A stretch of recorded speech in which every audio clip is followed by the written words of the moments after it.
देश की आर्थिक राजधानी मुंबई से शेयर बाजार की हर खबर लाइव CNBC आवाज न्यूज सेंटर से। लगातार 8 दिन से भारतीय बाजारों में मजबूती का माहौल और ग्लोबल मार्केट सपोर्ट करते हुए दिख रहे हैं। डेटा काफी इंटरेस्टिंग है वायदा कारोबार के एक्सपायरी के ठीक 2 दिन पहले। लेकिन अब सवाल ये कि एक्सपायरी के 1 दिन पहले आज क्या एक्शन होगा, कहां होगी एक्सपायरी और क्या हो आपकी रणनीति, कहां है निवेश और ट्रेडिंग के मौके, इन सब पर होगा हमारा खास फोकस। नमस्कार, मार्केट काउंटडाउन में आप सबका स्वागत है। मैं हूं अनिल सिंह और मैं हर्षा सावंत। कल भारतीय बाजारों में हमने देखा इसी में दायरे में कारोबार, लेकिन जो रुझान था वो खरीदारी का बना हुआ था। 8381 पर निफ्टी की समाप्ति देखने को मिली है। साथ ही साथ 75 अंकों की तेजी पर सेंसेक्स टिका और कल एक बार फिर हमने देखा बैंकिंग काउंटर्स में जोर जरूर था। हालांकि ऊपरी लेवल्स पर लोगों ने कुछ मुनाफा वसूली भी की है, लेकिन चौतरफा खरीदारी सिर्फ बैंक ही नहीं, हमने देखा सीमेंट कंपनियों में तेजी आई, कुछ टेक्नोलॉजी काउंटर्स एक्टिव थे, कोल इंडिया जैसे काउंटर्स में भी जमकर खरीदारी हुई। आज संकेत कैसे, इंटरनेशनल मार्केट की ओर से क्या रुझान दिख रहा है? आशीष वर्मा हमारे साथ है। आशीष, बताइए। संकेत अच्छे हैं, हरे निशान के साथ ही कामकाज हो रहा है। अमेरिका, आपको याद होगा, मंडे को आधे से 3/4% की बढ़त थी। कल भी हल्के हरे निशान के साथ ही कामकाज वहां पे देखने को मिला। और पॉजिटिव साइड में वही खबरें हैं कि ग्रीस की डील जल्द सुलझ सकती है, वो इक्विटीज के लिए बड़ा पॉजिटिव है, उसी पे मार्केट रिएक्ट कर रहा है। अमेरिका में लेकिन ध्यान रखें, कल हमने देखा था डॉलर में 1% तक की मजबूती आई थी, बॉन्ड यील्ड जो चलते हुए नजर आए थे, उसके बावजूद इक्विटी मार्केट हरे निशान के साथ कामकाज कर रहे थे। तो वो मार्केट के जो गेन्स थे उस लिहाज से बड़े इंप्रेसिव आपको नजर आएंगे। जहां तक इकोनॉमिक डेटा की बात है, आपको याद होगा कल हमने हाईलाइट करा था कि यूएस में जो डेटा आया था एग्जिस्टिंग होम सेल्स का, वो 5.5 साल के हाईस पे पहुंचा था। अब वहां पे कल देर रात जो दूसरा डेटा आया है न्यू होम सेल्स का, वो भी 7 साल के हाईस पे पहुंचता हुआ नजर आया। तो बड़ा इंकरेजिंग डेटा आया है, लेकिन हेडलाइन ड्यूरेबल डेटा जो आया है वो कमजोर पड़ा है और उससे भी बाजार को खुशी हुई है, क्योंकि इसका मतलब है कि हाउसिंग मार्केट में इंप्रूवमेंट है, लेकिन ओवरऑल इकोनॉमी में शायद उतना इंप्रूवमेंट नहीं देखने को मिल रहा है। इसलिए अमेरिका के मार्केट्स मजबूती के साथ कामकाज कर रहे थे। यूरोप की तरफ मूव करिए और वहां पे आपको याद होगा कल हमने हाईलाइट करा था कि मंडे को 0.25% तक की तेजी थी। कल भी वहां पे 1/4 से लेकर 1.25% तक की मजबूती के साथ ही कामकाज हो रहा था और एक मोटा मोटी कंसेंसस बन रहा है कि ग्रीस को लेकर जो दिक्कतें हैं शायद इसी हफ्ते सुलझती हुई नजर आएंगी, क्योंकि अगले हफ्ते मंगलवार को तो वो डेडलाइन है जब 1.6 बिलियन यूरोज का IMF को ग्रीस को पेमेंट करना है। लेकिन यहां पर भी जो इकोनॉमी के आंकड़े आ रहे हैं वो इंकरेजिंग है। PMI का जो डेटा आया है वो 49 मंथ्स के हाईस पे यूरोजोन का पहुंचता हुआ नजर आया है और उसी का फायदा आपको तमाम यूरोपियन मार्केट में मिलता हुआ नजर आया। तो ग्रीस और इकोनॉमिक डेटा अमेरिका और यूरोप में उसका भरपूर फायदा था और इसीलिए एशिया भी मजबूती के साथ कामकाज करता हुआ, निक्केई अपने फ्रेश 18 साल के हाईस पे आपको कामकाज करता हुआ नजर आएगा। बाकी एशियन मार्केट शुरुआत सबकी हरे निशान के साथ हुई थी, लेकिन अब एकदम फ्लैटिश रुझान के साथ ज्यादातर मार्केट्स कामकाज कर रहे हैं और SGX निफ्टी दर्शा रहा है कि कल के क्लोजिंग लेवल्स के आसपास ही शायद आज शुरुआत हो। ओके, तो यहाँ पर एकदम फ्लैट SGX निफ्टी शुरू होने के संकेत दे रहा है, लेकिन इंटरनेशनल मार्केट्स में हमने देखा है वो कंसिस्टेंट खरीदारी हो रही है, तेजी की पोजीशंस बन रही हैं। कितना फायदा इंडिया को उसी मोड से मिल रहा है? एक बात सही है कि ग्रीस का संकट जो थोड़ा सा टलता हुआ नजर आ रहा है या फिर सुलझने के आसार बढ़ रहे हैं, वो डाउनसाइड रिस्क को लिमिटेड करते हैं, यानी कि ग्लोबल मार्केट्स बहुत तेजी से गिरेंगे नहीं, ये संकेत आता हुआ दिखा है। लेकिन भारतीय बाजारों के लिए बेहद पॉजिटिव संकेत हो ऐसा मैं नहीं मानता। उसकी 2-3 वजह है। पहला तो ये कि कल के सेशन में देखिए, भले अमेरिकी बाजार हरे निशान में बंद हुए हों, लेकिन डॉलर मजबूत होता हुआ दिखा है और बॉन्ड यील्ड्स बढ़ते हुए दिखे, जो कि इक्विटी के लिए अच्छा संकेत नहीं है। भले अमेरिकी बाजारों का डे टू डे रिएक्शन उस पर नहीं होता हुआ दिखा और अगर ये ट्रेंड रहता है तो फिर अमेरिकी बाजारों में एक करेक्शन की उम्मीद आप इन लेवल से कर सकते हैं और अगर वो करेक्शन होता तो फिर भारतीय बाजार को उस पर रिएक्शन देना होगा। तो आपको फिर से रुपए की कमजोरी और डॉलर की मजबूती पर आज नजर रखनी होगी, क्योंकि कल 6350 उस लेवल के आसपास रुपया हमेशा सपोर्ट लेता हुआ दिखा है और वहां से थोड़ी सी कमजोरी के संकेत आते हुए दिखे। तो अगर कमजोरी आज फिर से बढ़ती है और डॉलर फिर से मजबूत होता हुआ नजर आता है और अगर अमेरिका में बॉन्ड यील्ड्स मजबूत रहते हैं तो फिर भारतीय बाजारों के लिए या ग्लोबल इक्विटी मार्केट्स के लिए थोड़ी मुश्किल वाला वक्त हो सकता है। दूसरा एक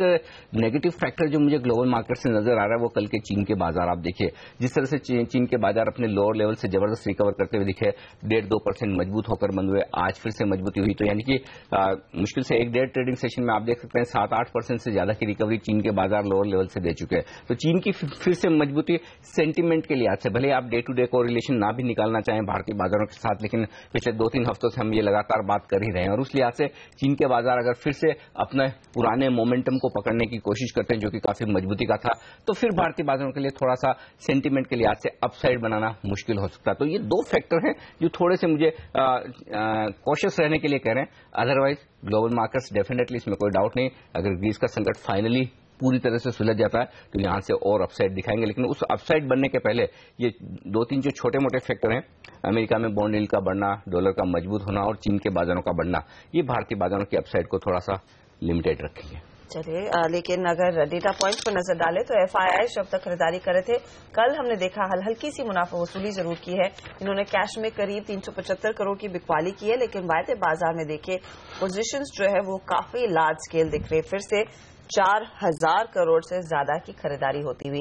अनिल, कैश मार्केट का आंकड़ा कुछ कंसर्निंग है या फिर आप इसको इग्नोर कर सकते हैं? कैश मार्केट में कल जो खरीदारी के आंकड़े हमने देखे थे, हमने उस पर भी ज्यादा वो कह सकते हैं कि इतना वेटेज नहीं दिया, और अब जो ये बिकवाली का आंकड़ा है इस पर भी नहीं देंगे। इसकी वजह साफ है कि हम एक्सपायरी के हफ्ते में, एक्सपायरी के 2 दिन पहले वायदा कारोबार के आंकड़े बाजार का ट्रेंड डिसाइड करने वाले ज्यादा होते हैं और वहीं से आपको एक्शन का डायरेक्शन मिलता है और ये डायरेक्शन साफ तौर पर पॉजिटिव साइड पर है। एक दिन वैसे भी अगर आप देखें 11 दिनों की खरीदारी के बाद एक दिन बिकवाली के बाद एक दिन एफआईज ने खरीदारी की और फिर से अगर 375 करोड़ की बिकवाली आई, तो यानी कि ट्रेंड तो अभी तक एफआईज की तरफ से कैश मार्केट में बिकवाली का ही है।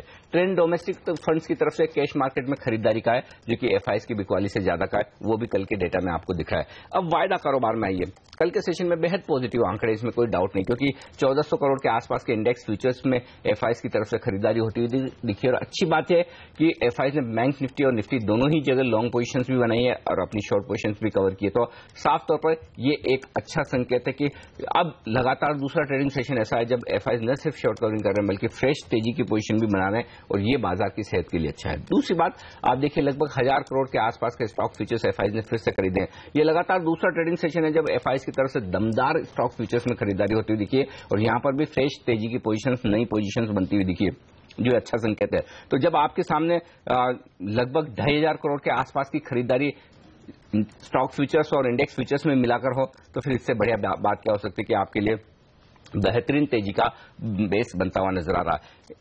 ऑप्शंस में जरूर 1800 करोड़ की खरीदारी है, दोनों ही तरह के ऑप्शंस खरीदे हैं एफआईज ने, कुछ हद तक पुट ऑप्शंस में हेजिंग के लिहाज से, लेकिन ज्यादातर जो खरीदारी होती दिखी है वो कॉल ऑप्शंस में होती हुई दिखी है। तो ऑप्शंस के डेटा मिक्स है, लेकिन साफ तौर पर स्टॉक फ्यूचर्स और इंडेक्स फ्यूचर्स के डेटा ये बता रहे हैं कि एफआईज हर गिरावट पर खरीदारी करने के लिए तैयार है। कल के सेशन में आप देखिए जहां कहीं भी हमने इंट्राडे डिप्स देखी वहां पर खरीदारी आती हुई दिखी और अब इतने दमदार खरीदारी के आंकड़ों के दम पर आप ये कह सकते हैं कि वैसे तो बड़ी तेजी बननी चाहिए, लेकिन वायदा कारोबार के एक्सपायरी के हफ्ते में जो एडजस्टमेंट होते हैं वो बाजार की अपसाइड को लिमिट रखे हुए हैं, लेकिन ओवरऑल एफआईज की तरफ से रुझान कहीं कोई नेगेटिव नहीं है, खरीदारी की तरफ है।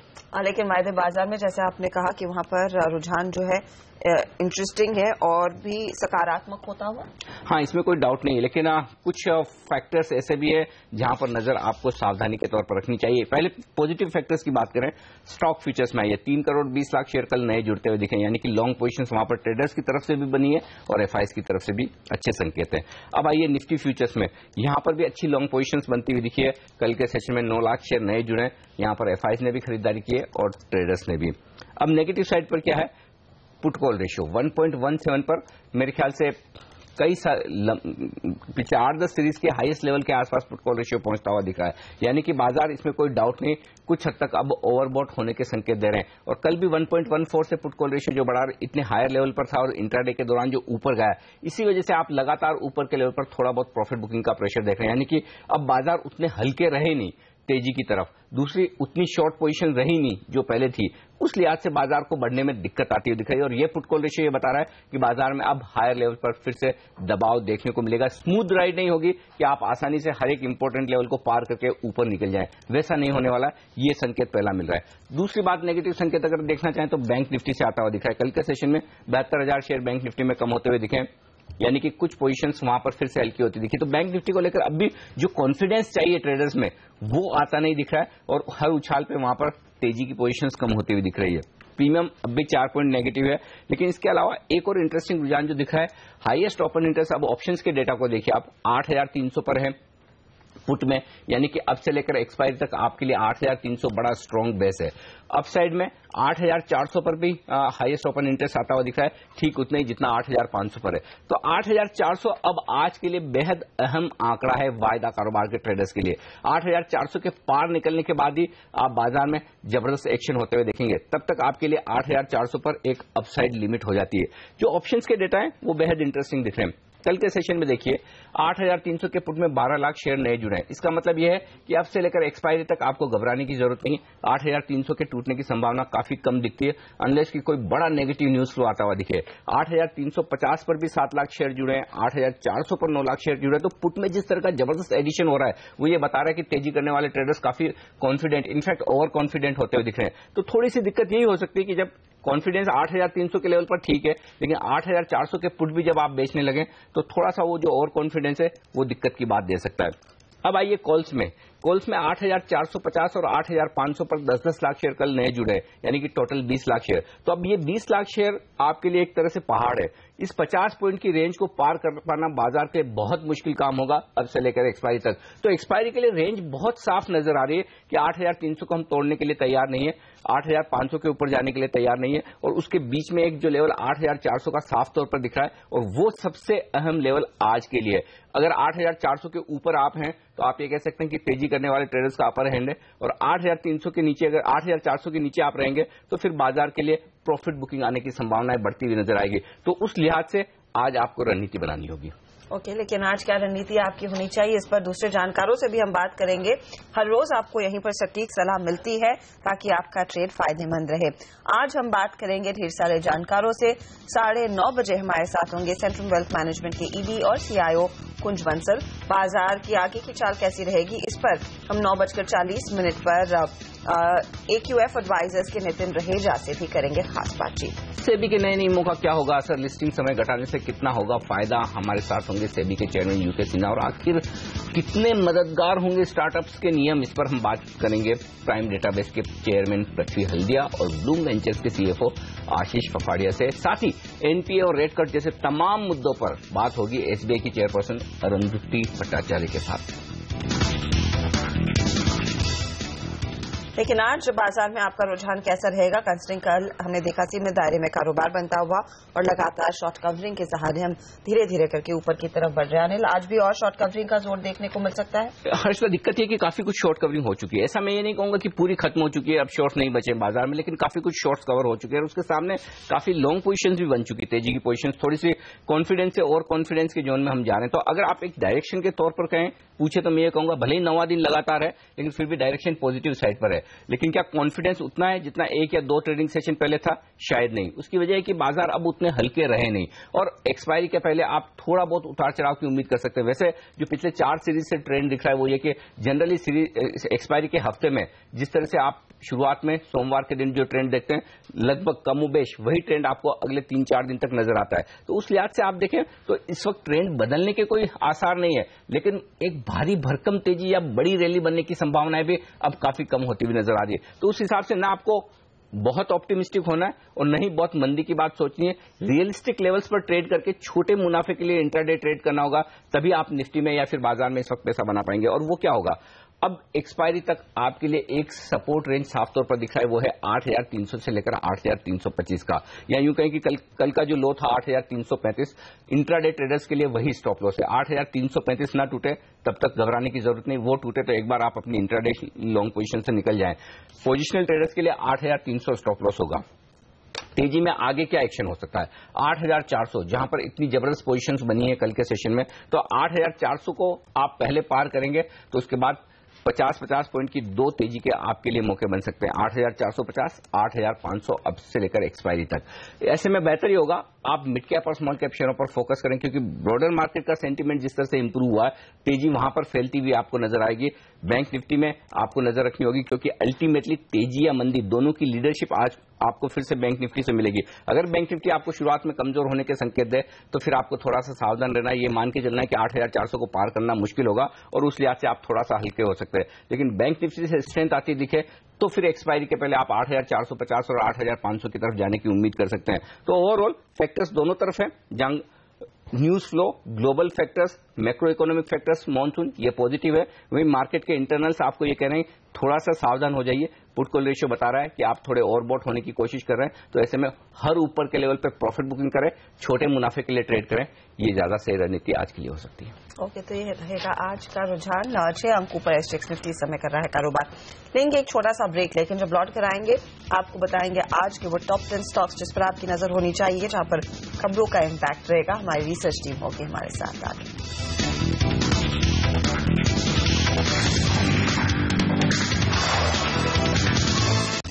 और अब वक्त है टॉप 10 स्टॉक्स का। हर्षदा के साथ ही पूजा, वरुण और नियति हमारे साथ जुड़ चुके हैं बताने के लिए उन शेयरों के बारे में जहां पर आज खबरों के दम पर होगा एक्शन। शुरुआत वरुण आपके साथ। ये सबसे पहले कोल इंडिया का काउंटर आपके रडार पे होना चाहिए। कंपनी लगातार 52 वीक हाई बनाते जा रही है, और हो भी क्यों ना, क्योंकि ये कंपनी ने इस साल के शुरुआती 83 दिन में अपने जो प्रोडक्शन है उसमें 12.3% के ग्रोथ अचीव की है, जो कि कमेंडेबल है, क्योंकि पिछले साल तो ये कंपनी अपने जो प्रोडक्शन टारगेट है उसे मीट ही नहीं कर पाई थी। और इस साल दरअसल 8.5% की ग्रोथ का टारगेट इस कंपनी ने रखा था, और उसके ऊपर ये चल रही है। इसके लिए ये काउंटर आज आपके खास रडार पे होना चाहिए। इसके अलावा NTPC का काउंटर भी आज आपके रडार पर होना चाहिए। यहाँ कंपनी ने असम में थर्मल पावर प्रोजेक्ट के लिए 250 मेगावाट की पहली यूनिट शुरू कर दी है, और इसी के साथ साथ कंपनी की जो टोटल इंस्टॉल कैपेसिटी है वो 45,000 मेगावाट से ज्यादा की हो चुकी है। जेट एयरवेज आपके रडार पे होना चाहिए। हमसे एक्सक्लूसिव बातचीत में एतिहाद एयरवेज ने बताया है कि वो बड़ा पैसा जेट एयरवेज में इन्फ्यूज करने वाले हैं। इसके साथ साथ उनके ये ट्रैक पर हैं कि एक बहुत ही कंसिडरेबल अमाउंट पर एक मार्केट शेयर को यहाँ पे ग्रो करते हुए नजर आएंगे। हालांकि स्टेक हाइक पर इनका ये कहना है कि शेयर धारक इस पर डिसाइड करेंगे कि कब और कितना यहाँ पे स्टेक हाइक करना होगा। इनका ऑर्डर बुक बहुत ज्यादा स्ट्रांग है। इन्होंने 71 बोइंग 787 ड्रीम लाइनर्स का यहाँ पे ऑर्डर किया है।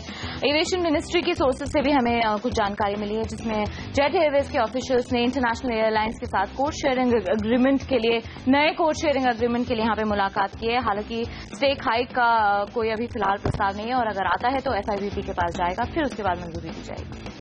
माइंट्री रेडार पर रहेगा। एनालिस्ट कॉन कॉल में मैनेजमेंट ने साफ संकेत दिए है कि यहाँ से आगे जो फोकस रहेगा वो डिजिटल बिजनेस पर ही रहेगा। कंपनी अब तक डिजिटल से करीब 33% के रेवेन्यू कमा रही है, और यहाँ पर अच्छे खासे ग्रोथ की उम्मीद की जा रही है। साथ ही ओवरऑल ग्रोथ माइंट्री की इस साल में इंडस्ट्री एवरेज से कहीं ज्यादा होगी। FY15 में याद रखिए रेवेन्यू में करीब 17% का इजाफा देखने को मिला था। कंपनी ने यह भी साफ कहा है कि आने वाले समय में वो बड़े क्लाइंट्स पर ही ज्यादा जोर देना चाहेंगे, क्योंकि वही लीडरशिप रखेंगे ग्रोथ बढ़ाने के लिए, और साथ ही साथ कंपनी का जोर कुछ फोकस्ड एक्विजिशंस पर भी रहेगा। वहीं पंजाब नेशनल बैंक ने कुछ चुनिंदा मैच्योरिटीज के जो फिक्स डिपॉजिट्स है उनकी ब्याज दरों में 1/4% तक की कमी की है। 26 जून से ये लागू हो जाएगा, तो कहीं ना कहीं पंजाब नेशनल बैंक आपके खास रडार पे होना चाहिए। GMR इंफ्रा यहाँ पर खबर निकल कर आ रही है कि कंपनी अपने लोन रिस्ट्रक्चरिंग के लिए 525 स्कीम के तहत एक लोन रिस्ट्रक्चरिंग करने के लिए जा सकती है। अरविंदो फार्मा आपके रडार पे होना चाहिए। आज एक अपटिक देखने को मिल सकता है। SIPI की दरअसल एक रिपोर्ट आई है, और अच्छा खासा इन्होंने एक अपसाइड पोटेंशियल दिया है। टारगेट प्राइस 1945 तक के लिए आपको निवेश करने की सलाह दे रहे हैं। 40% का एक अपसाइड पोटेंशियल यहाँ पे देख रहे हैं। टॉप पिक है इनकी फार्मा सेक्टर में। इनका मानना है कि ये प्लेन वेनिला जेनेरिक से ये अब और ज्यादा कॉम्प्लेक्स जेनेरिक्स के कारोबार में उतरने के लिए तैयार हैं। वैल्यूएशन के हिसाब से काफी ज्यादा अट्रैक्टिव है। 30% डिस्काउंट है, डिस्काउंट पर अभी ट्रेड कर रहा है। इससे आप निवेश करके चलिए। 40% के अपसाइड पोटेंशियल के लिए 1945 तक के लक्ष्य आपको दिखा सकता है अरविंदो फार्मा। वही M&M का कहना है कि आगे जाके वो स्मॉल डीजल कमर्शियल व्हीकल जो है, एक स्मॉल डीजल कमर्शियल व्हीकल उसे तेलंगाना में मैन्युफैक्चर करेगी, वहीं उसे डेवलप करेगी, और अगले साल दरअसल इसका लॉन्च किया जाएगा, और इसमें जो इंजन है वो M&M का ही होगा। इसके अलावा CLS दरअसल M&M को लेकर काफी बुलिश है। उन्होंने खरीदारी की सलाह इस काउंटर पे दी है। इनका कहना है कि जीतो का जो कंपनी जो लॉन्च कर रही है उससे कंपनी के जो लाइट कमर्शियल व्हीकल का मार्केट शेयर है उसमें अच्छी खासी बढ़त हो सकती है, और आगे जाके कंपनी जो और भी SUVs लॉन्च करने वाली है उससे कंपनी के वॉल्यूम्स और अर्निंग्स में अच्छी खासी बढ़त हो सकती है। इसके लिए खरीदारी की सलाह दे रहे हैं। 1520 रुपए का प्राइस टारगेट इस काउंटर पे सुझा रहे हैं, यानी करीब 14% का अपसाइड का टारगेट ये इस काउंटर पे दे रहे हैं। इनफाइनाइट कंप्यूटर सॉल्यूशंस, यहाँ पर कंपनी की बोर्ड की बैठक हुई थी, जिसमें आउटकम निकल कर आया है। कंपनी 220 रुपए प्रति शेयर पर शेयर बायबैक करेगी। और आखिर में लैंडको इंफ्रा का शेयर भी रेडार पर रहेगा। कंपनी ने अपने CDR पैकेज के तहत करीब 2 करोड़ शेयर ICICI बैंक को अलॉट करने का फैसला किया, और ये अलॉटमेंट होगा 6 रुपए 23 पैसे पर। स्टॉक कल के सत्र में 4% टूटा था, 4 रुपए 15 पैसे पर टिका। तो ये सारे स्टॉक्स है जहां पर आज एक्शन दिखेगा, खबरों के दम पर लेंगे उन पर एक्सपर्ट की राय। एक छोटे से ब्रेक के बाद हमारे साथ जुड़ेंगे एसएमसी ग्लोबल के नितिन मुरारका, एचडीएफसी सिक्योरिटीज के वीके शर्मा इस ब्रेक के बाद।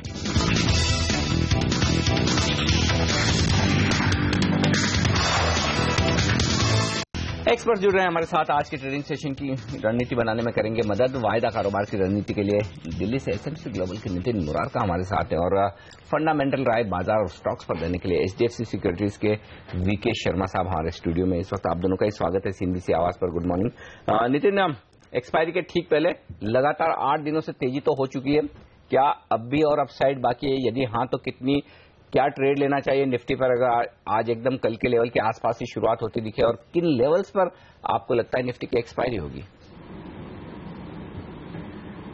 देखिए जी, अगर आप डेटा देखेंगे तो मुझे लास्ट 2-3 दिनों में एक भी डेटा नेगेटिव डेटा नहीं मिल रहा है, यानी कि मैक्सिमम अभी भी डेटा पॉजिटिव है। अगर कल के आप डेटा में आए तो एफआईएस की जो आप 1400 करोड़ की निफ्टी फ्यूचर्स में बाय है, कल आप देखिएगा तो 16 लाख निफ्टी फ्यूचर्स एफआईएस की तरफ से बाइंग की गई है। और दूसरी बात, अगर आप इंडेक्स ऑप्शंस में आते हैं तो जो इंडेक्स ऑप्शंस में 1815 करोड़ की फिगर है, इसको आप अगर निकालें कॉल एंड पुट को देख के तो 16 लाख कॉलों में बाइंग हुई है। अगर आप परसों के दिन देखेंगे तो 1900 करोड़ के आसपास के ऑप्शन में बाय फिगर थी और उसमें 23 लाख कॉल बाय की गई थी, यानी 23 लाख परसों कॉल बाय की गई और कल 16 लाख कॉल बाय हुई एफआईएस की तरफ से। बट मार्केट में कल के दिन में मोमेंटम नहीं आया था, इसका मतलब यह है कि वो अभी भी बाय है और पॉसिबल है कि मोमेंटम ऊपर की तरफ आ सकता है। अगर आप लास्ट 5 दिनों का डेटा देखेंगे तो एफआईएस की तरफ से करीब 31 लाख निफ्टी फ्यूचर्स बाई हुई है, वो करीब 2600 करोड़ के आसपास की वैल्यू बनती है। बट ऑप्शंस में बहुत ज्यादा कॉलों में बाइंग हुई है, 84 लाख कॉलें बाई की गई है और करीब 7000 करोड़ के आसपास का कॉलों में पैसा आया है। तो ओवरऑल एफआईएस की तरफ से काफी ज्यादा कॉलों में बाइंग है, तो वो एक पॉजिटिव डेटा है। दूसरा आप देखेंगे तो कल एफआईएस का जो ओपन इंटरेस्ट है फ्यूचर्स का, उसमें एडिशन था 4% का, और निफ्टी फ्यूचर्स में करंट मंथ में ओपन इंटरेस्ट कम हुए थे करीब 11 लाख शेयर से, बट अगले मंथ में 20 लाख शेयर ओपन इंटरेस्ट में एडिशन हुआ है। यानी नेक्स्ट मंथ में रोल ओवर होने के कारण करंट मंथ में तो कम हो रहे हैं, बट नेक्स्ट मंथ में जो एडिशन है वो करंट मंथ से ज्यादा है। और 8 लाख जो एडिशन ओपन इंटरेस्ट का है, 8.5 लाख, उसमें से 7 लाख शेयर का एडिशन एफआईएस की तरफ से है। यानी कल पूरे मार्केट में इंक्लूडिंग बैंक निफ्टी और निफ्टी जो भी ओपन इंटरेस्ट एडिशन है उसका 80% ओपन इंटरेस्ट एडिशन एफआईएस की तरफ से है। तो मुझे लगता है कि ये भी एक पॉजिटिव डेटा है, क्योंकि बाय साइड की पोजीशन उनकी तरफ से जो फिगर है वो बाय की फिगर है। तीसरा, अगर आप ऑप्शंस डेटा में आएंगे तो ऑप्शंस में लास्ट 5 दिनों में निफ्टी और बैंक निफ्टी को मिला के पुट्स में करीब 1 करोड़ 92 लाख शेयर का ओपन इंटरेस्ट ऐड हुआ है, निफ्टी और बैंक निफ्टी दोनों को मिलाकर के। वहीं कॉल में आप देखेंगे तो 39 लाख शेयर्स कॉल में काटे गए हैं, यानी पुट कॉल रेशियो काफी तेजी से इंक्रीज किया है और ये पूरा का पूरा पुट राइटिंग स्ट्रॉन्गर हैंड्स के द्वारा हुई है। तो मेरे ख्याल से यहाँ पूरी मार्केट अभी बुल के हाथ में है और पॉसिबल है कि हम लोग हाईएस्ट लेवल पे एक्सपायरी करें, और वो लेवल पॉसिबल है कि 8450 से 8500 तक के आसपास की हो सकती है। तो यहाँ पे 8330 का एक स्टॉप लॉस रख करके मुझे लगता है अभी भी बाय करना चाहिए अगर इसी लेवल पे निफ्टी खुलती है, और पॉसिबल है कि 8450 या 85 तक जा सकते हैं। यहाँ पे अगर आप कॉल ऑप्शन के थ्रू काम करना चाहें तो मुझे लगता है कि 8400 की जो कॉल ऑप्शन है वो 28-29 रुपए के आसपास की क्लोजिंग हुई है। इसमें अगर हम लोग करीब 10 से 12 रुपए का स्टॉप लॉस लगाएं तो पॉसिबल है कि 55 से 60 रुपए तक का टारगेट आपको 84 की कॉल ऑप्शन में भी मिल सकती है। ओके, तो वो फिलहाल सलाह है वायदे बाजार के ट्रेड के लिए जिस तरह का रुझान बनता हुआ दिखाई दिया है। लेकिन शर्मा जी, एक बहुत बड़ा ट्रिगर इंडियन मार्केट्स में जो तेजी की पोजीशंस आई है उसमें इंटरनेशनल मार्केट्स का भी योगदान है। अब जो मूड बन रहा है स्पेशली ग्रीस को लेकर कि वहां पर मामला एनी डे सुलझता हुआ दिखाई देगा, कितनी रिलीफ होगी इमर्जिंग मार्केट्स इंडिया जैसे प्लेस के लिए? और दूसरी तरफ हमने एक तो राहत की सांस देखी थी कि चाइना में करेक्शन आया, लेकिन पिछले 2 दिनों में तेजी भी लौट रही है। जी, पहली बात यह कि हमारा जो मूलभूत कारण जो हम नीचे से बढ़े हैं कि चाइना अब एमएससीआई का इंडेक्स का हिस्सा अभी नहीं बनेगा, एक। दूसरी बात यह कि ग्रीस से हमको कोई दिक्कत नहीं है, पर ग्रीस दिक्कत तब करता है जब वो आपके इंटरनेशनल बॉन्ड मार्केट को या इक्विटी मार्केट के लिक्विडिटी को इम्पैक्ट करता होगा। वो हालत तभी आएगा जब ये ब्रेकआउट होगा। तो इस वक्त तो ऐसी कोई चिंता है ही नहीं। तो Greece is not an issue, छोटी सी इकोनॉमी है। अब इन दो के साथ साथ अच्छी चीज क्या होगी कि हमारी जो बारिश है, रिजर्व बैंक गवर्नर ने तो बोला था कि वो इंटरेस्ट रेट को फ्रंट लोड कर रहे हैं, कट को, अब बारिश ने भी फ्रंट लोडिंग कर दी है। तो ये अच्छी बात है कि हम जो अपेक्षा थी बाजार के जितने खराब मानसून होगा उससे बेहतर है स्थिति है अभी।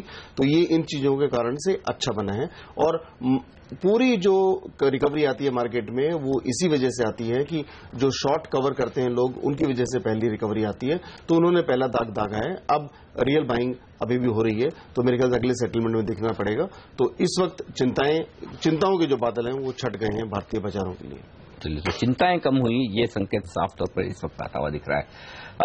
ये राय आती हुई शर्मा साहब की। इस बीच यहाँ पर कुछ और स्टॉक्स जो एक्शन में आज रहने वाले उन पर भी फोकस होगा और हम उन पर भी बात करेंगे, लेकिन उससे पहले लेंगे एक छोटा सा ब्रेक और ब्रेक के बाद लेकर आएंगे आपके लिए बाजार की इस वक्त की बड़ी हेडलाइंस और साथ ही बताएंगे वो बड़े सवाल जो आज आपके रडार पर होने चाहिए और जिनके जवाब आपको जानना जरूरी है आज के ट्रेडिंग सेशन के लिए, इस ब्रेक के बाद।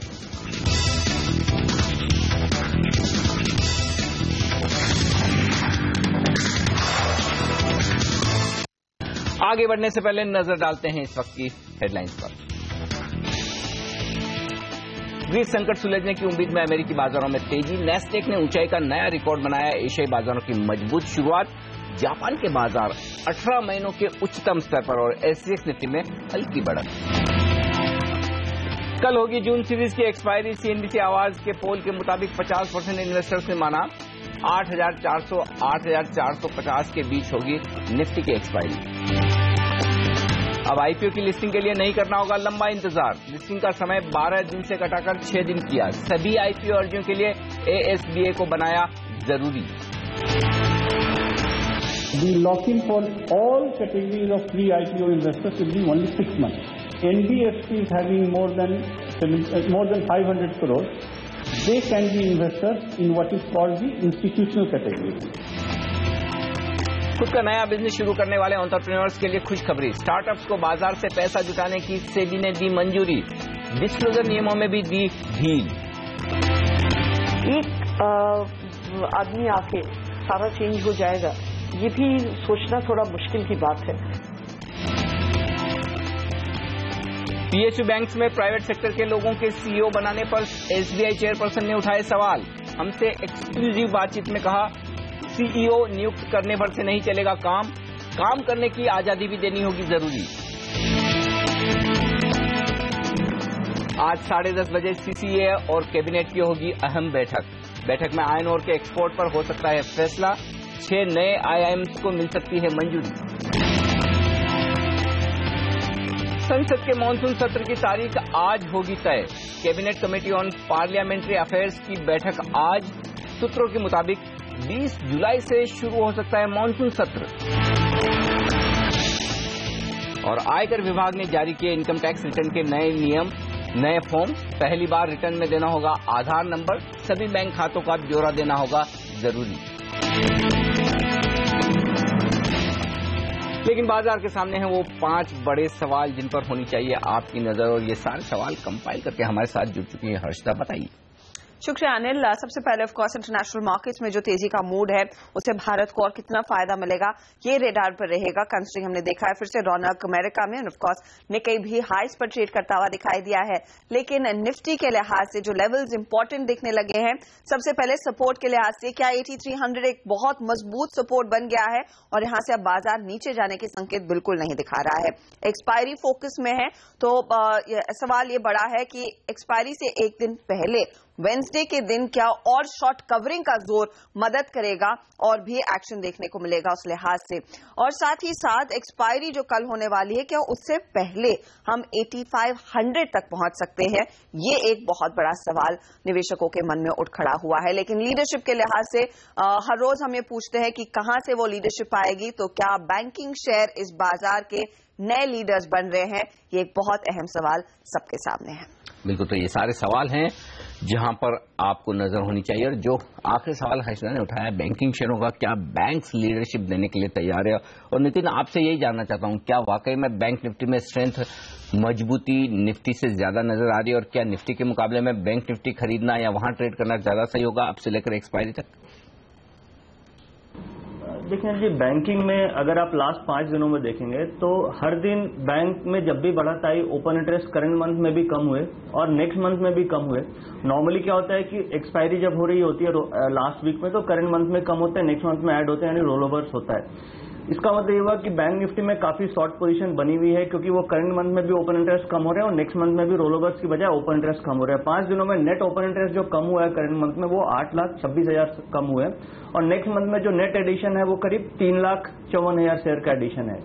अगर अभी देखते हैं तो करंट मंथ में ओपन इंटरेस्ट 20 लाख शेयर का है और नेक्स्ट मंथ में करीब 7 लाख शेयर का, तो काफी रोलओवर होने बाकी हैं बैंक निफ्टी में और बैंक निफ्टी में शॉर्ट पोजीशन बनी हुई है। इसलिए आप यहां पे बोल सकते हैं कि एक तो शॉर्ट पोजीशन है और रोलओवर होना बाकी है, तो उसमें बाउंस बैक आना चाहिए, यानी बैंक निफ्टी ऊपर की तरफ जानी चाहिए। अगर बैंक निफ्टी में ऊपर का टारगेट देखते हैं तो मुझे लगता है कि 18,700 18,800 का भाव आ सकता है और इवन बैंक निफ्टी की जो कॉल एंड पुट है उसमें पुट राइटिंग हम लोग दोबारा से देख रहे हैं 18,500 18,400 18,300 के लेवल पे। और बैंकिंग में अगर कोई स्टॉक निकालना है तो मुझे लगता है कि प्राइवेट बैंकिंग से कोटक बैंक है जिसमें बिल्डअप हो रहा है, पॉसिबल है कि इसमें एक तेजी बन सकती है। और पीएसयू से देखना है तो पीएनबी में मुझे उम्मीद है कि एक्सपायरी तक आपको 3 से 4% की यहां से तेजी मिल सकती है। ओके, तो ये राय आती हुई बैंकिंग शेयर पर लेंगे एक छोटा सा ब्रेक और ब्रेक के बाद बाजार पर तकनीकी राय लेकर आएंगे आपके लिए। हमारे साथ जुड़ेंगे राजेश सातपुते और साथ ही नजर होगी सेबी की कल की अहम बैठक पर, जहां बड़े फैसले निकल कर आए हैं, आईपीओ के नियम आसान किए गए हैं और साथ ही स्टार्टअप्स के लिए आईपीओ लाने की जो एक कोशिश है, उनके लिए पैसा जुटाने की जो कोशिश है बाजार से वो भी आसान की गई। उन सब पर भी डालेंगे नजर इस ब्रेक के बाद।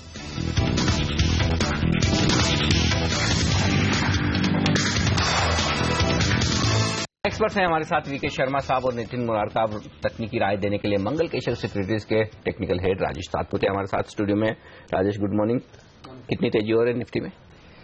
अनिल जी, मुझे लगता है कि कल आपने शायद एक शॉर्ट कॉल दिया था फ्यूचर्स एक्सप्रेस में और शॉर्ट कॉल का स्टॉप लॉस अभी भी इंटैक्ट है। अभी भी इंटैक्ट है। अब मुझे एकदम याद आया, बिल्कुल राइट, क्योंकि 5 में से 4 एक्सपर्ट की तेजी की राय थी, आप अकेले शॉर्ट की बात कर रहे थे। बराबर। अनिल जी, उसका रीजन है, रीजन यही था कि हम लोगों ने फर्स्ट ऑफ ऑल हम लोगों ने लॉन्ग किया था 8440 से, हम लोग शॉर्ट का कॉल था 7950 के टारगेट के हिसाब से, वहां से लॉन्ग भी है। So we are in the trend, हमें ट्रेंड हाथ में आया है। तो मुझे लगता है कि यहाँ पे अगर आप सिर्फ निफ्टी की बात करें तो there is a formation called C9 trading formation, जिसमें 9 दिन तक लगातार तेजी होती है, 9 दिन तक लगातार मंदी होती है। क्लियर कट, आज का 9वां दिन है, तो आज तो कोई दिक्कत नहीं। तो आज कोई दिक्कत नहीं है। तो लगता है, लेकिन अनिल जी सामने जो बैरियर है, what we are doing is that सामने लगता है कि 8,420 और 440 के आसपास सप्लाई रहेगा।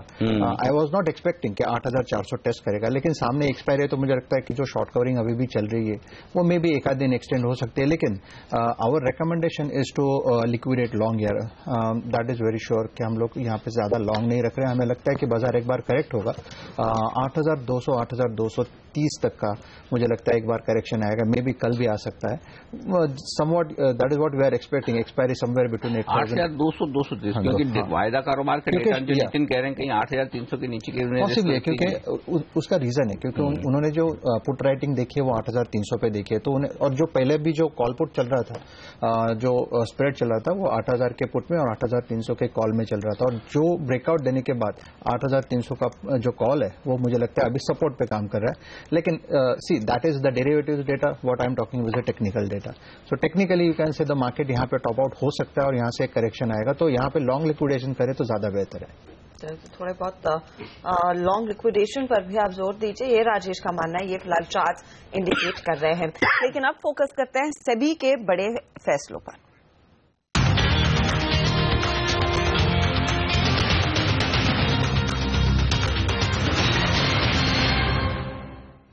और सीएनबीसी आवाज की खबर एक बार फिर सही साबित हुई है। सेबी ने कंपनियों के लिए लिस्टिंग के नियम आसान बनाने से जुड़े कई बड़े फैसले कल शाम इनका ऐलान हुआ। इनमें सबसे बड़ा फैसला स्टार्टअप्स की लिस्टिंग के लिए है, जहां पर नियमों में काफी ढील देने का फैसला आया है। अब स्टार्टअप्स के लिए ट्रेडिंग प्लेटफॉर्म अलग से होगा। इसके अलावा प्रोमोटर्स और प्री लिस्टिंग इन्वेस्टर्स के लिए लॉक इन पीरियड जो पहले 3 साल का था, इसे अब घटाकर 6 महीने कर दिया गया है। दूसरी कंपनियों के मुकाबले स्टार्टअप्स के लिए डिस्क्लोजर नियमों में भी ढील दी जाएगी। साथ ही सेबी ने कंपनियों के लिए लिस्टिंग की समय सीमा अब 13 दिन से घटाकर 7 दिन कर दी है। यही नहीं, सभी आईपीओ अर्जियों के लिए एस्बा अब जरूरी होगा। Here there will be no cash. That has been removed. The lock-in in the existing normal IPOs is 3 years up to 20% and further 1 year for others. Here, the lock-in for all categories of pre-IPO investors will be only 6 months. So instead of 3 years, it will be only 6 months. In this platform, institutional investors such as private equity, mutual funds and others, and also family trusts, NBFCs having more than 500 crores, they can be investors in what is called the institutional category. Streamlining the process of IPO in this country. That process has been streamlined, and the idea is that the total time which takes now 3+12 days, that should be reduced from 3+12 days to 3+16. So the timeline should be reduced, cost will be reduced, and the reach will be reduced. How we can enhance the reach of IPO? के IPO के लिए बने नए नियमों से उन्हें पैसे जुटाने में कितनी आसानी होगी, इस पर हमने बातचीत की प्राइमरी मार्केट के जानकार प्राइम डेटाबेस के चेयरमैन पृथ्वी हल्दिया और साथ ही ब्लूम वेंचर्स के सीएफओ आशीष फफाड़िया से। सुनते हैं क्या थी उनकी राय। रिटेल इन्वेस्टर्स के लिए अभी तक एसबा कंपलसरी नहीं था। ये इंस्टीट्यूशनल इन्वेस्टर्स के लिए और एचएनआईज के लिए कंपलसरी हो गया था, पर रिटेल के लिए कंपलसरी नहीं था। इसके चलते फिजिकल एप्लीकेशन फॉर्म्स और पुराने प्रोसेस जो आईपीओ के थे वो सब चल रहे थे। अब एसबा कंपलसरी करने से जो 3 फायदे होंगे, एक तो कॉस्ट बहुत कम हो जाएगी, आपकी डिस्ट्रीब्यूशन कॉस्ट कम हो जाएगी, प्रिंटिंग एंड स्टेशनरी कॉस्ट कम हो जाएगी। दूसरा, आपकी रीच बढ़ जाएगी क्योंकि एसबा अब करीब पूरे देश में हर एक बैंक ब्रांच में अवेलेबल होगा। इसके अलावा ब्रोकर के टर्मिनल पे, डिपॉजिटरी पार्टिसिपेंट, रजिस्ट्रार्स के यहाँ भी अवेलेबल होगा, तो आपकी रीच बहुत जबरदस्त बढ़ेगी। और तीसरा जो है कि जो सारा टाइम खराब होता था चेक के रिकंसिलेशन में, क्लियरिंग के अंदर स्टेटमेंट बनते थे, रजिस्ट्रार के पास जाते थे, वो सारा टाइम खत्म हो जाएगा और इसलिए आपकी लिस्टिंग जो है वो जो 12 दिन में होती थी वो 6 दिन में हो जाएगी। मेरे को लगता है आगे चलते हुए जब ये सिस्टम थोड़ा स्टेबलाइज हो जाएगा तो ये भी पॉसिबल हो जाएगा कि शायद आप लिस्टिंग इश्यू क्लोज होने के 3 दिन बाद ही कर पाएंगे। तो ये एक इलेक्ट्रॉनिक तरीका जो फाइनली सेबी ने अपनाया है कि सारी एप्लीकेशन ऑनलाइन आए, जितना ज़्यादा हो सके उतना फिजिकल फॉर्म्स कम हो जाएं। अभी भी ऑप्शन रहेगा फिजिकल फॉर्म्स का, अगर फिजिकल फॉर्म किसी को चाहिए या किसी को अगर एवरेज प्रॉस्पेक्टस चाहिए तो उसको मिल सकता है अगर वो डिमांड करता है, पर एप्लीकेशन जो है वो सारी इलेक्ट्रॉनिक होगी। तो एक बहुत बड़ा कदम है और इससे आईपीओ रिलेटेड जो बहुत कंप्लेंट्स होती थी, डिलेज की, रिफंड ऑर्डर नहीं मिलने की, ये सब वो करीब खत्म हो जाएंगी। सेबी ने कोशिश ये की गई कि लिस्टिंग आसान हो जाए स्टार्टअप्स के लिए, तो एक फैसले के तौर पे और एक कदम जो उठाए वो काफी महत्वपूर्ण है। इसका फायदा होगा कि जो मिड सेगमेंट्स में कुछ एक्सपेरिमेंट्स आप जरूर देख सकेंगे कि कोई कंपनीज आ सकेंगे लिस्टिंग के तौर पे। बहुत छोटी कंपनीज जो है, बहुत छोटे स्टार्टअप्स है, वो नहीं आ पाएंगी क्योंकि बाय लॉजिक अगर आप देखें तो कम से कम 10 लाख के चेक्स उसमें जाने चाहिए और 200 इन्वेस्टर्स आपको लाने पड़ेंगे, मतलब 20 करोड़ का साइज आपका मैंडेटरी हो जाता है। उससे बड़ी लागत वाली जो कंपनीज लिस्टिंग के तौर पे जाना चाहती है वे डेफिनेटली इसमें कर सकती हैं, मगर कुछ सिस्टमिक चेंजेस जो है वो लाने पड़ेंगे ताकि बहुत large number of companies with a much larger scale are also able to take benefit of this. तो नैस्डैक की तरह एक नया प्लेटफॉर्म से अभी बनाने की पूरी तैयारी में, याद रखिए 1 जनवरी 2016 से नियम लागू होंगे, लेकिन एक जो डिसअपॉइंटमेंट इसमें यह है कि रिटेल निवेशक स्टार्टअप्स में फिलहाल पैसा नहीं लगाएंगे क्योंकि यहां पर रिस्क काफी ज्यादा सेबी को दिखाई दे रहा है, लेकिन इंस्टीट्यूशनल प्लेयर्स के लिए एक अच्छी अपॉर्चुनिटी जरूर रहेगी। हम लेंगे एक छोटा सा ब्रेक, लेकिन आगे स्टॉक्स रहेंगे रेडार पर, आपको बताएंगे कहां पर पैसा लगाकर आप कमाएंगे फायदा। ब्रेक के बाद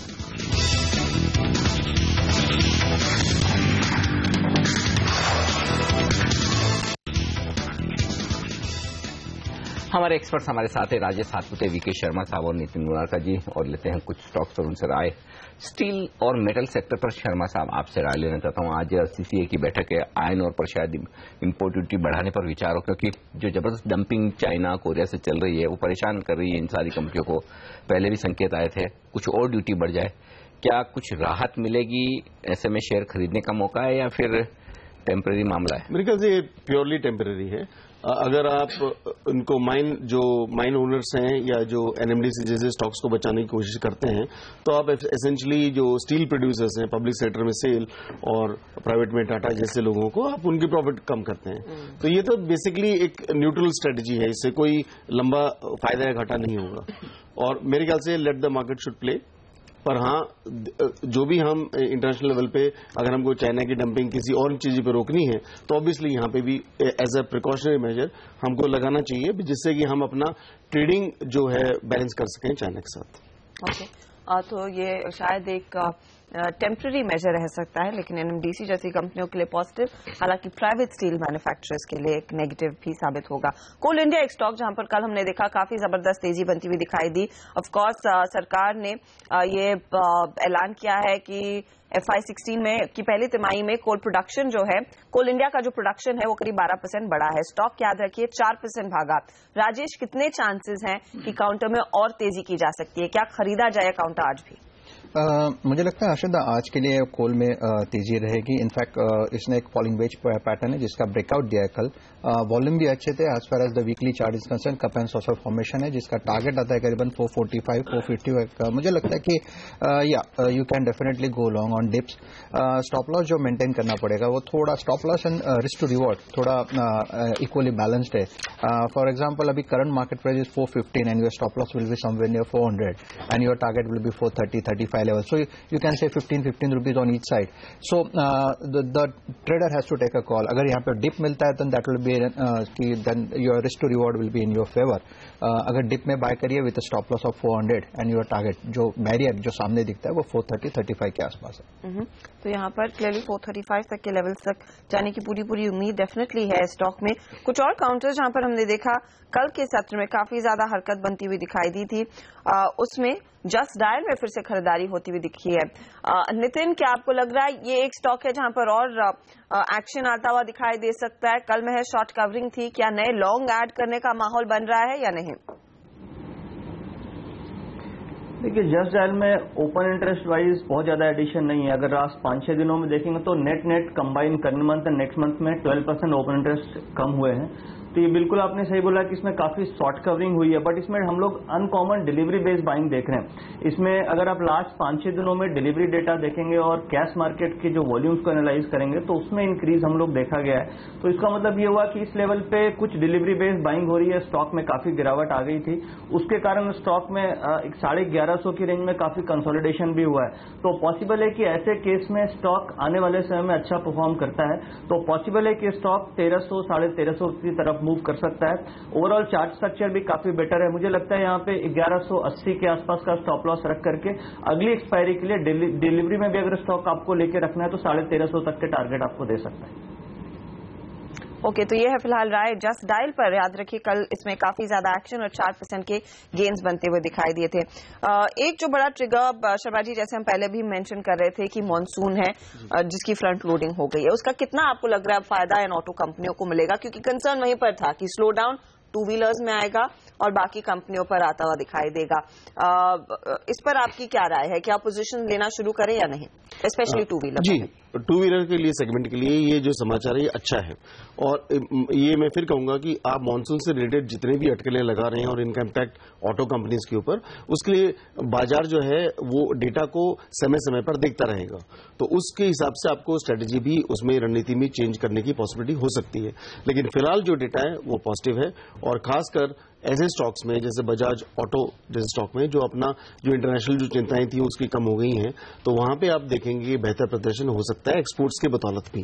तो मेरे ख्याल से इनके ऊपर तो डेफिनेटली आपको नजर रखनी चाहिए। ऑटोज के अंदर पॉजिटिव इंपैक्ट पड़ेगा। ओके, तो टू व्हीलर्स के लिए एक पॉजिटिव इंपैक्ट है, लेकिन क्या फोर व्हीलर कंपनियां जैसे कि M&M को भी फायदा मिलेगा? इनफैक्ट यूटिलिटी व्हीकल के मशहूर खिलाड़ी M&M ने अपनी एक LCV लॉन्च की और महिंद्रा ने इसका नाम जीतो रखा है। जीतो 600 किलो सामान ढोने की क्षमता रखती है। इस लॉन्च के बाद हमारी रिसर्च एनालिस्ट सोनम मेहता ने बात की M&M के पवन गोयनका से। जब हमने प्लानिंग की थी उस समय FCV सेगमेंट जो था बहुत बढ़ के आगे बढ़ रहा था और पिछले 2 साल तक काफी आगे बढ़ा, 40% ग्रोथ पर साल हुई है। इन द लास्ट 2 ईयर थोड़ा स्लो डाउन जरूर हुआ है, लेकिन ये जो सेगमेंट है ये सेगमेंट एक बहुत अच्छा सेगमेंट है हमारे जो स्मॉल ऑपरेटर्स के लिए, जो लास्ट माइल कनेक्टिविटी के लिए। तो उसमें मुझे कोई डाउट नहीं है कि सेगमेंट बढ़ेगा, आगे जरूर बढ़ेगा। हो सकता है कि 6 महीने लगे, हो सकता है 1 साल लगे। तो वो चीजें होती रहती हैं, सेगमेंट ऊपर नीचे होता है, लेकिन हमारी लॉन्च आ रही है इस गाड़ी में कि इस सेगमेंट में आ रही है। ये सेगमेंट काफ़ी बड़ा सेगमेंट है, 2.5 लाख व्हीकल का सेगमेंट है। हमारा मार्केट शेयर इसमें केवल 16% है अभी, तो हमारे लिए काफ़ी अभी जगह है आगे बढ़ने के लिए, even with the current segment size, and we do expect segment to go up. So with market share and segment growing, we do expect that we will get good volume out of this product. तो धीरे धीरे करके volume pickup definitely देखने को मिलेगा। और जो हम मानसून की बात कर रहे थे, M&M जैसे प्लेयर्स के लिए कितनी बड़ी रिलीफ है ये? M&M की जैसी कंपनियों के लिए अच्छी रिलीफ है, बिकॉज वो ट्रैक्टर भी मैन्युफैक्चर करते हैं, तो उस दृष्टि से ये जो लॉन्च है वो क्वेश्चनेबल हो सकता है कि किस हद तक रेवेन्यू को ऐड करेगा, लेकिन मॉनसून उसके लिए ट्रैक्टर बिजनेस के लिए काफी अच्छी है। तो मेरे ख्याल से M&M का जो प्रदर्शन है वो काफी अच्छा रहा है, वो थोड़ा बढ़ सकता है, लेकिन इस वक्त बहुत ज्यादा उत्साहित होकर स्टॉक के पीछे भागने की आवश्यकता नहीं है। चलिए, तो आराम से खरीदने का मौका मिलेगा। M&M में कोई जल्दबाजी न करें। ये राय आती हुई शर्मा साहब की। लेंगे एक छोटा सा ब्रेक और ब्रेक के बाद लौटेंगे, लेकर आएंगे आपके लिए प्री ओपनिंग सेशन, बताएंगे कैसे होगी भारतीय बाजारों की शुरुआत, रुपए की चाल पर होगी नजर, और लेकर आएंगे प्री ओपनिंग सेशन और पहला सौदा इस छोटे से ब्रेक के बाद।